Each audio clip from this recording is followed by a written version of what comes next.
hypothesis testing on individual coefficients in the multiple linear regression model. So, we are already familiar with the model yi equal to beta 1 plus beta 2 x2i plus beta 3 x3i plus ui, which is a 3-variable model, the simplest form of the multiple linear regression model. And here we are going to test hypothesis about coefficients like beta 1, beta 2, beta 3 individually. So, we test something about beta 2 using the sampling distribution of beta 2 hat, and we recall from our earlier modules that beta 2 hat follows a normal distribution with mean beta 2 and variance sigma square into 1 upon summation x 2I square into 1 minus r square to 3.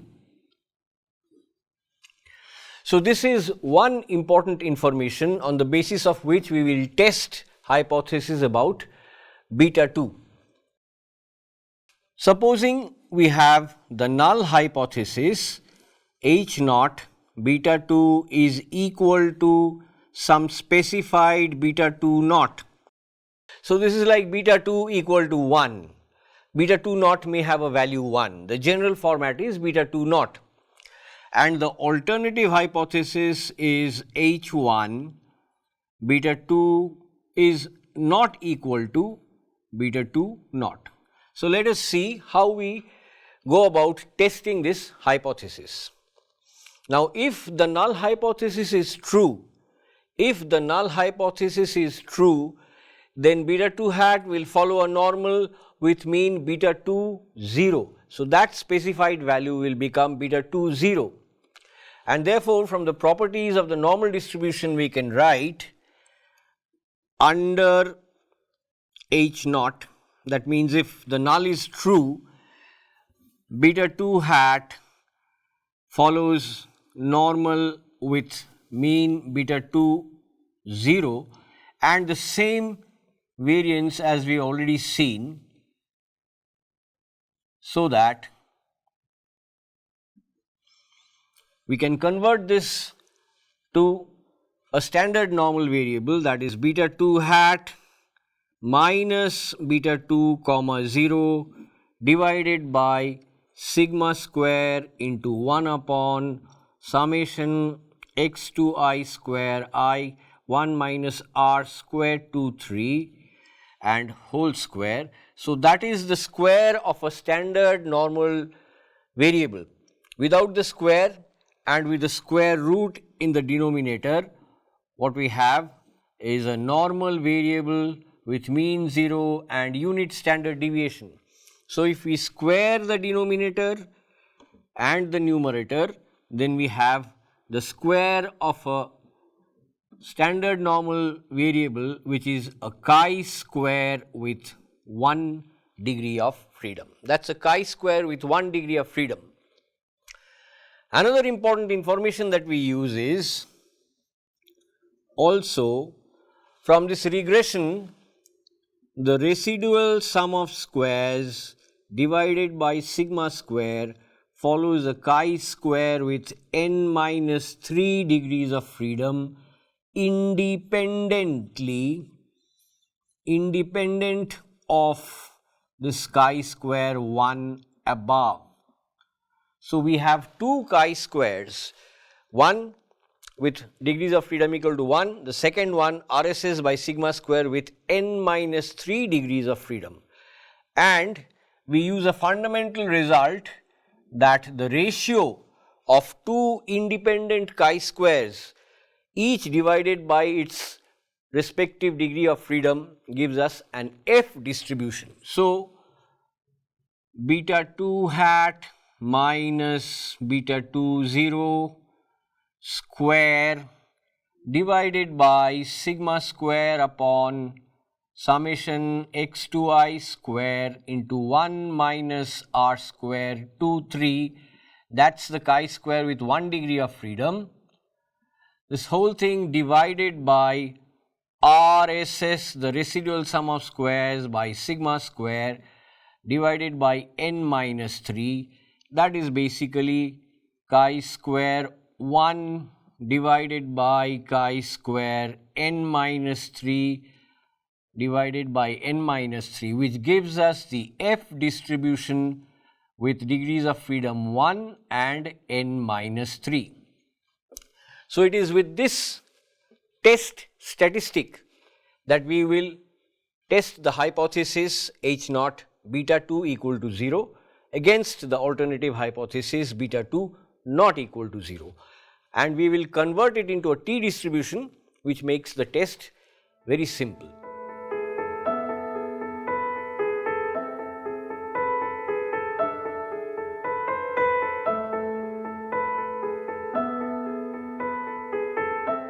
We will now see how to convert this F statistic into a T statistic. It is a fundamental result that only in case of an F distribution with the numerator having 1 degree of freedom and the denominator general degree of freedom, we can take the square root of this, and that is represented as a T distribution. So, therefore, the square root of this will follow a T distribution with n minus 3 degrees of freedom. So, beta 2 hat minus the specified beta 2 0 and take off the square, and in the denominator what we have is we simplify by striking off this sigma square and this sigma square, and that RSS by n minus 3, what remains here is nothing but sigma square hat. This term sigma hat into this expression, the square has gone away, sigma hat into this expression, this is known as the standard error of beta 2 hat. It is the estimate of the variance and the square root of that. It is the square root of the estimated variance of beta 2 hat. It is the square root of the estimated variance of beta 2 hat, that is called the standard error. So, here we write standard error of beta 2 hat, that less than T a by 2 n minus 3 is equal to 1 minus a. It will be very clear once we use this diagram.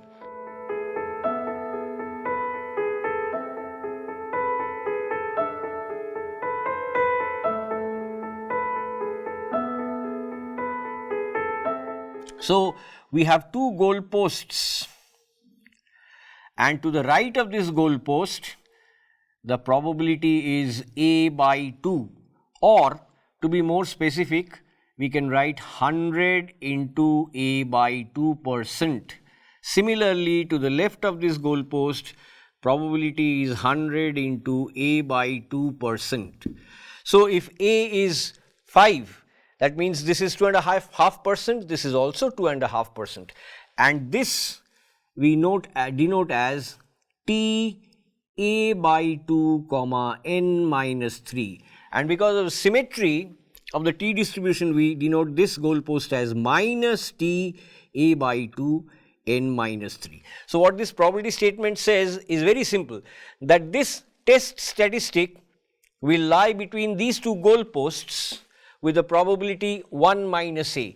This side is a by 2, this side is a by 2. So, this right hand side the shaded area and the left hand side the shaded area, these together contain a, and therefore, the probability that the value will lie between these two goalposts, this is 1 minus a. So, for example, if a is equal to 0.05, that means 5%, then this is the 95%. So, 1 minus 0.05, that is 0.95. So, this is the 95% confidence interval.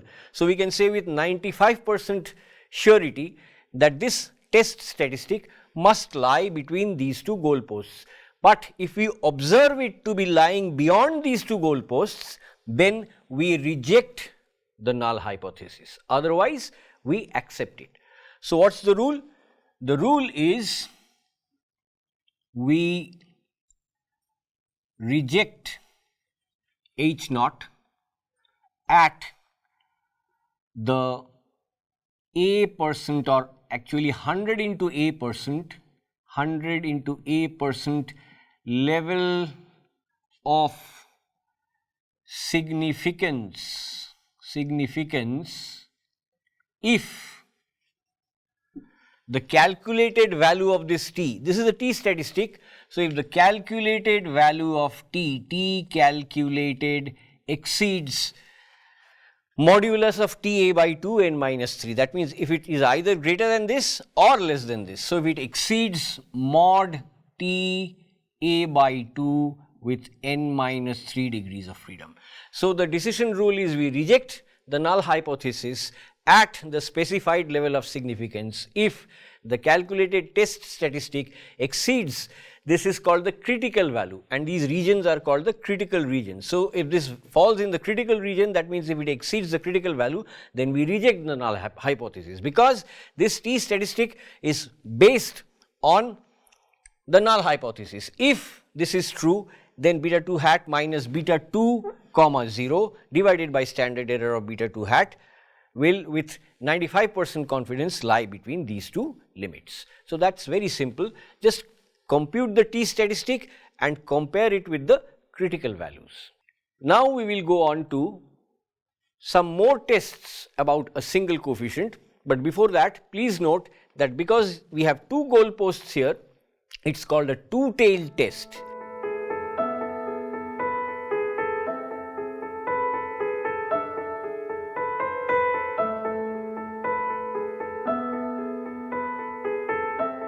Now, let us take a look at one-tailed tests.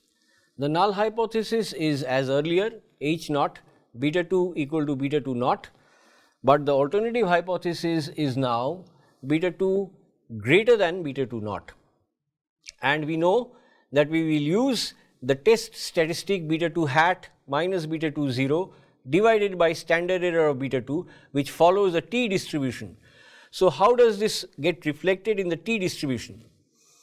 From this diagram we see that the probability of the calculated value of the t statistic exceeding this particular value t a with n minus 3 degrees of freedom is only a. So, if a is 0.05, then we can say that the area to the right of this post is 5%, and therefore, in 95 out of 100 cases we will have this value, calculated value of the t statistic, lying to the left of this post. Now, to the left of this post, if we get the calculated value, that means we can say that this, we do not have any reason to reject this, but we will reject the null hypothesis if we get a calculated value which is greater than the critical value t a comma n minus 3 degrees of freedom. So, therefore, the decision rule is reject H naught at the 100 into a minus 100 into a percent level of significance, that means at the specified level of significance, if the calculated value of the t statistic, this is the calculated value of the t statistic, if that exceeds the critical value, which is t a n minus 3 degrees of freedom in this case. Similarly, if the alternative hypothesis had been H1 beta 2 less than beta 2 naught, then we would have taken a look at the other tail, not the right hand tail, but the left hand tail. So, here we can identify the left hand tail as minus of t a n minus 3 degrees of freedom, because the t distribution is symmetric, and therefore, we say that we reject H naught at the specified level of significance if t calculated. Please remember that this t calculated is the same as this. If the calculated value of t is now less than minus t a with n minus 3 degrees of freedom. So, otherwise we accept H naught. So, that gives us a clear idea about how to conduct tests of significance on individual coefficients of the multiple linear regression model.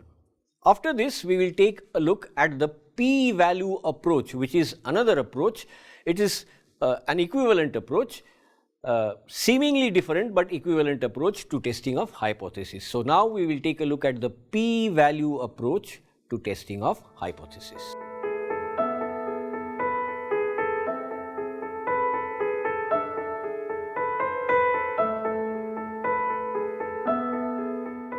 The p-value approach to testing of hypothesis on individual coefficients is as follows.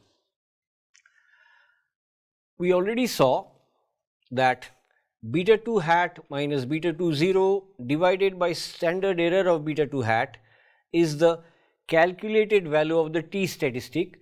We denote it as t calculated. This is our familiar t distribution with the appropriate degrees of freedom depending on the number of variables. Say it is n minus 3 with 3 variables, 3 explanatory variables, or 2 explanatory variables and 1 intercept, we have t n minus 3. So, this is the t distribution. Now, we will locate this value on the t distribution, and that is the value of calculated t. To the right of this, say the area is signifying probability 4%. That means that we can safely reject H naught at the 5% or 10% level of significance. Instead of taking a critical value that we had taken earlier, this was the critical value which we had taken earlier, say this was t 0.05 n minus 3 degrees of freedom, and in the earlier approach we said that this dotted area was the critical value. So, calculated t lying to the right of the critical value means we reject H naught. Instead of doing that, we do away with this arbitrary critical value and we simply find out the probability of t being greater than what we have calculated on the basis of this sample. So, the smaller this region is, if it is 4%, then we reject the null hypothesis at the 5% level of significance for a one-tailed test. If it is even smaller, all the more reason to reject H naught. What was H naught? H naught was beta 2 equal to beta 2 0 and H1 was say beta 2 greater than beta 2 0. So, we will reject this if this p value is very small.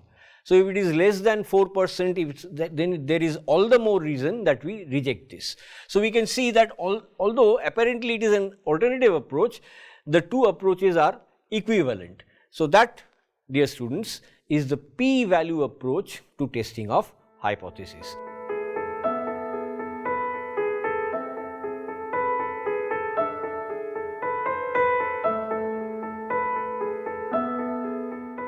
We now summarize what we have gathered so far in terms of the k variable model. So, that is our k variable classical linear regression model. The two-tailed test has the null hypothesis beta 2 equal to beta 2 naught and alternative hypothesis beta 2 not equal to beta 2 naught. And we already know that this is our test statistic beta 2 hat minus beta 2 0 divided by standard error of beta 2 hat.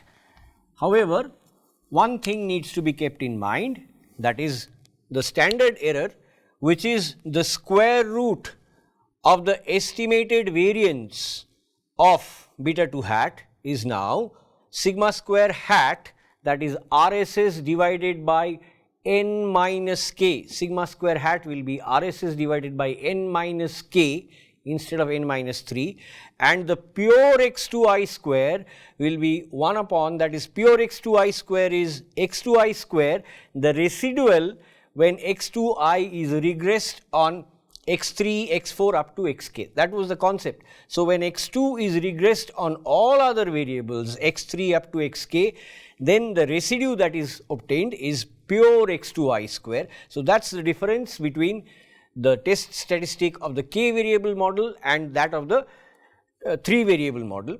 So, this is now the test statistic, the rest is as earlier. We have two goalposts, to the right of this a by 2% or 100 into a by 2%, to the left of this 100 into a by 2%. For example, if it is a 5% level of significance, then this is 2.5%, this is 2.5%.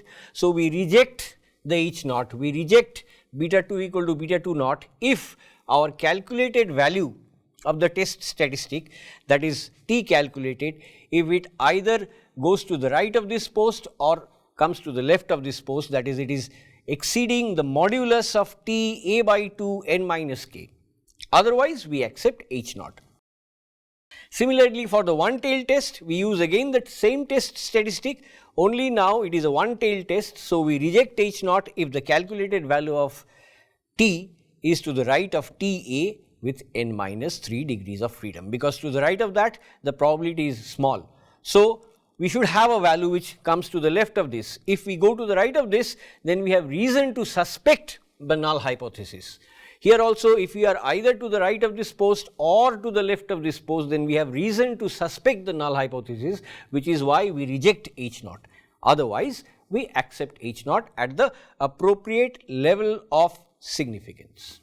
Before we end this module, we will take a look at a test which is not very frequently used, but nonetheless it is useful to have a look at the test on sigma square. So, for testing sigma square, we first build the confidence interval for sigma square. We know that RSS by sigma square follows a chi-square with n minus k degrees of freedom, and that gives rise to the probability statement that probability RSS by sigma square lying between these two limits is equal to 1 minus a. Which are these two limits? We draw the chi-square distribution and then we mark out the critical value chi-square a by 2 n minus k degrees of freedom as that value to the right of which the probability is only 100 into a by 2. Similarly, we have another goalpost to the left, but mark that this is not a symmetric distribution. So, we write chi-square 1 minus a by 2 with n minus k degrees of freedom. That means, to the left of this also the probability is 100 into a by 2.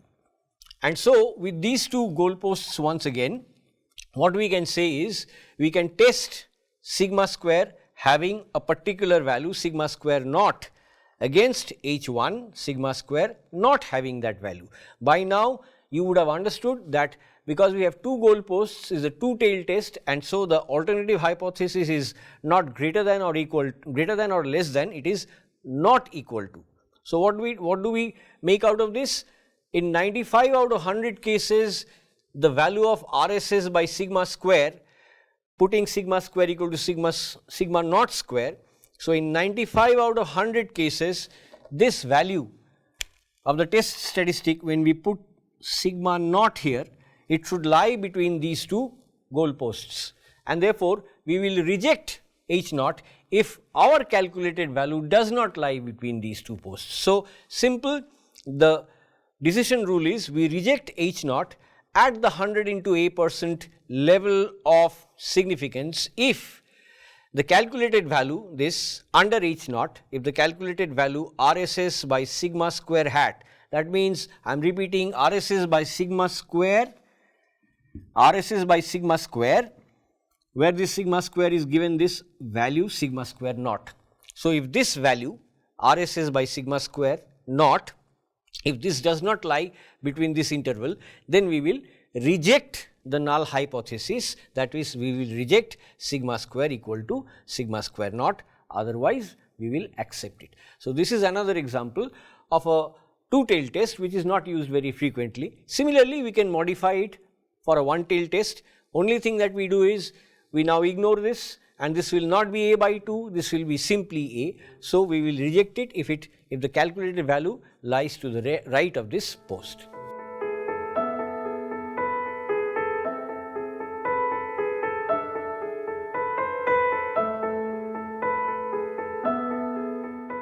So, with that we come to the end of this module, where we have tested individual coefficients in the multiple linear regression model.